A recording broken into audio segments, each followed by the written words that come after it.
વડોદરાના શિનોરમાં ધોધમાર વરસાદ, મોટી ભાગોળ, નાની ભાગોળ, માલસર રોડ, સેવા સદન, civil court, Segwa road, Sadhli road સહિતના વિસ્તારોમાં મુશળધાર વરસાદ. શિનોરમાં સતત 20 મિનિટ સુધી ધોધમાર વરસાદ વરસ્યો. અત્યાર સુધી વડોદરાના શિનોર તાલુકામાં સિઝનનો ટોટલ 45 ઇંચ વરસાદ નોંધાયો.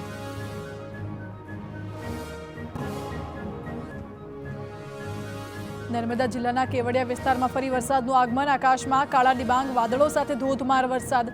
વરસાદના આગમનથી સમગ્ર વિસ્તારમાં પ્રસરી ઠંડક. મેઘરાજાની ધમાકેદાર બેટિંગથી બફારાથી મળી રાહત. હવામાન વિભાગની આગાહી. આગામી 25, 26 અને 27 સપ્ટેમ્બરે પડી શકે છે વરસાદ. આવનારા દિવસોમાં હળવાથી મધ્યમ વરસાદની શક્યતા.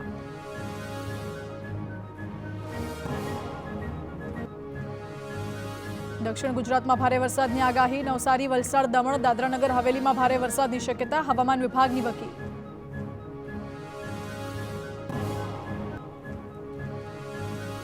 અમદાવાદનું તાપમાન 36 ડિગ્રી નોંધાશે. 23 સપ્ટેમ્બરે પશ્ચિમ બંગાળની ખાડીમાં લો પ્રેશર સિસ્ટમ સક્રિય. સાયક્લોનિક સર્ક્યુલેશન સિસ્ટમ સક્રિય થતા બદલાશે વાતાવરણ. ખેડૂતોના કૃષિ પાકોને પહોંચી શકે છે મોટું નુકસાન. ભારે પવનના કારણે ખેતરમાં ઉભેલા કૃષિ પાક આડા પડી જવાની ભીતિ. કૃષિ પાકોમાં જીવજંતુ આવવાની પણ રહેશે શક્યતા. ઈયળ ઉપરાંત મોલમચ્છી કૃષિ પાકોમાં પડવાની સંભાવના. હવામાન નિષ્ણાંત અમરલાલ પટેલે ખેડૂતોને ચેતવવાની સાથે સલાહ આપી. નવેમ્બર સુધી વરસાદ અને વાવાઝોડાથી નહીં મળે રાહત. સપ્ટેમ્બર મહિનાના અંતમાં પણ ભારે વરસાદની આગાહી. બંગાળની ખાડીમાં વરસાદી સિસ્ટમ સક્રિય થતા વરસી શકે છે વરસાદ. 25 સપ્ટેમ્બરથી જ વરસાદ ફરી જોર પકડશે. હવામાન નિષ્ણાંત અમરલાલ પટેલની આગાહી. વરસાદી સિસ્ટમ સક્રિય થતા ફરી અતિભારે વરસાદના એંધાણ. જે દરમિયાન કેટલાક વિસ્તારમાં ખાબકી શકે 8 થી 10 ઇંચ વરસાદ. મધ્ય ગુજરાતમાં 4 ઇંચ જેટલો વરસાદ વરસશે. ઉત્તર ગુજરાતમાં પણ મધ્યમથી ભારે વરસાદનું અનુમાન. સૌરાષ્ટ્રમાં ભારેથી અતિભારે વરસાદની અમરલાલ પટેલની આગાહી.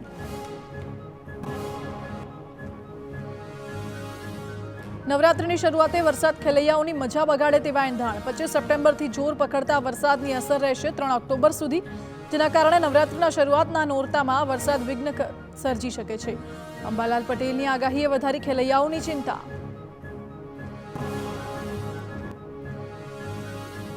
આગામી દિવસોમાં દેશના અનેક ભાગોમાં ભારે વરસાદની આગાહી. હવામાન વિભાગના મતે નોર્થ ઇસ્ટના રાજ્યોમાં અતિભારે વરસાદના એંધાણ. ઓડિશામાં મંગળવાર સુધી ભારે વરસાદ ખાબકી શકે. જ્યારે નાગાલેન્ડ, મણિપુર, મિઝોરમ અને ત્રિપુરામાં ગુરુવાર સુધી ભારે વરસાદની શક્યતા.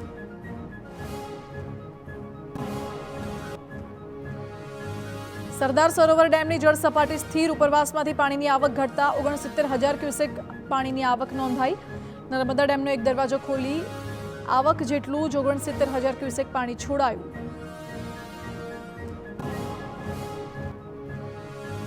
નવરાત્રિની એસઓપી મુદ્દે રાજ્ય સરકારના પ્રવક્તા ઋષિકેશ પટેલનું નિવેદન. કહ્યું, ગુજરાતના સૌથી મહત્વના તહેવારને ધ્યાનમાં લઈ તંત્ર સજ્જ. કોઈ અનિચ્છનીય બનાવ ન બને તે માટે તકેદારી રખાશે. ગંભીર પ્રકારના બનાવ ન બને તેની ચિંતા સરકાર કરતી હોય છે. નગરપાલિકા અને મહાનગરપાલિકા વિસ્તારમાં વિશેષ વ્યવસ્થા ગોઠવાશે.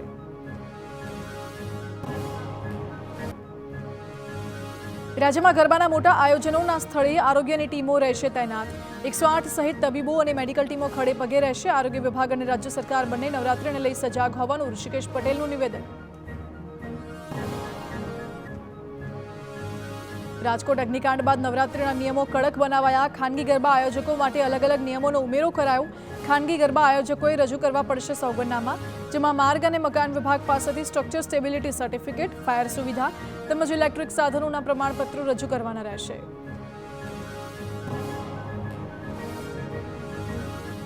ગરબા આયોજકોએ ખાણીપીણીના સ્ટોલ માટે ફૂડ ઇન્સ્પેક્ટરની લેવી પડશે મંજૂરી. ઇમરજન્સીની સ્થિતિને પહોંચી વળવા એમ્બ્યુલન્સ અને ડોક્ટરને હાજર રાખવા પડશે. ફરજિયાત સીસીટીવી લગાવવાની સાથે સિક્યોરિટી સાથે કોન્ટ્રાક્ટ પણ રજૂ કરવાના રહેશે. બોલાચાલી બાદ થયેલી મારામારીના દ્રશ્યો સીસીટીવીમાંથી સામે આવ્યા. જેના આધારે પોલીસે કરી કાર્યવાહી. હથિયારો લહેરાવી ભય ફેલાવનાર તમામ અસામાજિક તત્વોને ઝડપી પાડ્યા. ભેસ્તાન પોલીસે સીસીટીવી ફૂટેજના આધારે તમામ લોકોની ધરપકડ કરી વધુ કાર્યવાહી હાથ ધરી. દેશમાં ફરી એકવાર ટ્રેન ઉથલાવવાના ષડયંત્રનો પર્દાફાશ. પશ્ચિમ રેલવે વડોદરા ડિવિઝનની હદમાં સુરતના કીમ પાસે ટ્રેન ઉથલાવવાના પ્રયાસનો થયો ખુલાસો. રેલવે ટ્રેક પર ફિશર પ્લેટ ખુલ્લા મળતા ટ્રેન રોકી દેવાતા મોટી દુર્ઘટના ટળી। ફિશર પ્લેટ અને ચાવી ખોલીને અપ ટ્રેક પર રાખી હતી।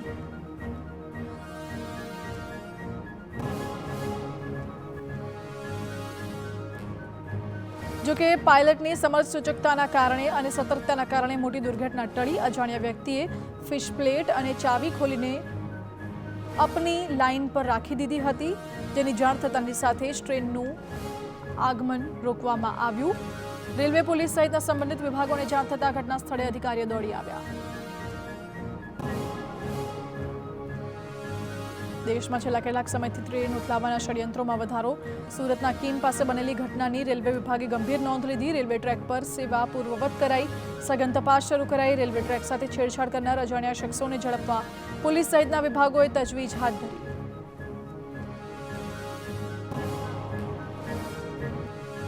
તો ટ્રેન ઉથલાવવાના ષડયંત્ર મામલે વધુ એક ખુલાસો। રેલવે ટ્રેકને જોડતી જોગલ ફિશર પ્લેટની સાથે પેડલોક પણ કાઢ્યા હતા।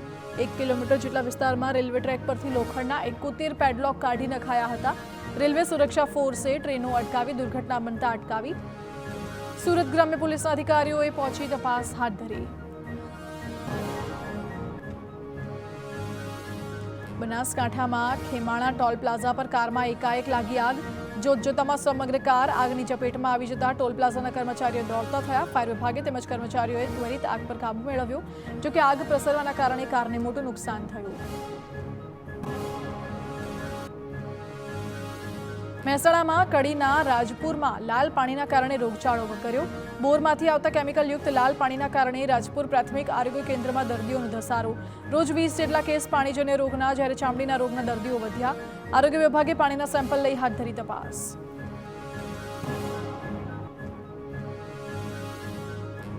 છોટાઉદેપુરના પૂર્વ સાંસદ રામસિંહ રાઠવાના ભત્રીજા કુલદીપ રાઠવાની હત્યા। ક્વાંટના પીપલદી ગામે ગામના જ 2 શખ્સોએ ફાયરિંગ કરી હત્યા નિપજાવી। ગ્રામ પંચાયતની ચૂંટણીમાં ઝઘડા બાદ શંકર રાઠવા, અમલા રાઠવાએ હત્યા કર્યાનો આરોપ। પોલીસે નિવૃત્ત આર્મી જવાન અને આરોપી શંકર રાઠવાને ઝડપ્યા। અન્ય આરોપીઓને પકડવાની તજવીજ તેજ। વડોદરાની ફાર્મા કંપનીની ઓફિસમાં નાર્કોટિક્સ કંટ્રોલ બ્યુરોનું સર્ચ ઓપરેશન। કારેલીબાગ પોલીસને સાથે રાખી દિલ્હીથી ટીમે હાથ ધરી તપાસ। ક્લોરોફિલ્સ બાયોટેકની મધ્યપ્રદેશની ફેક્ટરીમાંથી પકડાઈ હતી ગેરકાયદે દવા। સરકારની મંજૂરી વિના કોડિન ફોસ્ફેટના ઉત્પાદન કરતા તપાસનો રેલો વડોદરા સુધી પહોંચ્યો। વડોદરાની ક્લોરોફિલ્સ કંપનીમાંથી એનસીબીએ દવાનો જથ્થો સીઝ કર્યો। 850 બોટલ માયકોડેન સિરપ અને 15,000 જેટલી ટ્રામાફેન ડી ટેબ્લેટનો જથ્થો સીઝ। નશીલી દવાઓ તરીકે ઉપયોગમાં લેવાતી હોવાનું સામે આવ્યું। એનસીબીએ ભાવનગર અને અમદાવાદ, ગાંધીનગરથી 2 આરોપીઓની ધરપકડ કરી, જ્યારે વડોદરાથી એક આરોપીને કર્યો ડિટેઇન।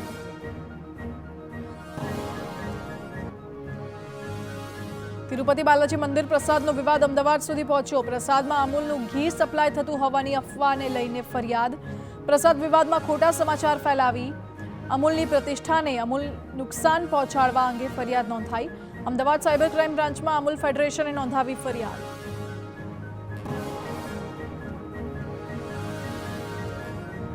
ભરૂચના ભાજપના મહિલા કોર્પોરેટરના પતિને આજીવન કેદની સજા। કોર્પોરેટર હિમાલી રાણાના પતિ કર્તવ્ય રાણાને પ્રિન્સિપલ ડિસ્ટ્રિક્ટ કોર્ટે આજીવન કેદની સજા ફટકારી। અંગત અદાવતના કારણે યુવક પર ચપ્પુથી હુમલો કરતા નીપજ્યું હતું મોત।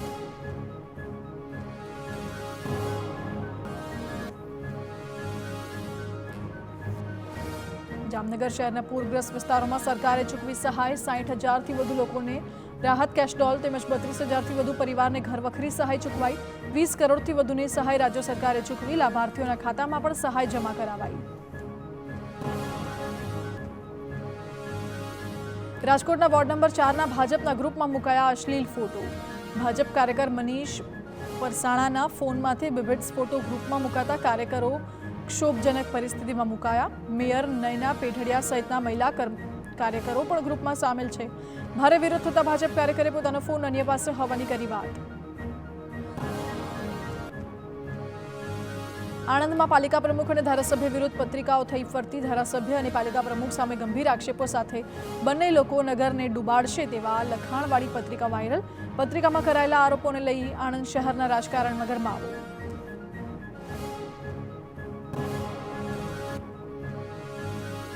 એક રાષ્ટ્ર એક ચૂંટણી મુદ્દે સાંસદ ગેનીબેન ઠાકોરે કર્યા પ્રહાર. ગેનીબેને આ પ્રકારની ચૂંટણીને લોકશાહીની હત્યા સમાન ગણાવી. વધુમાં કહ્યું કે એક સાથે તમામ ચૂંટણીઓ યોજવાની સરકારની તાકાત નથી.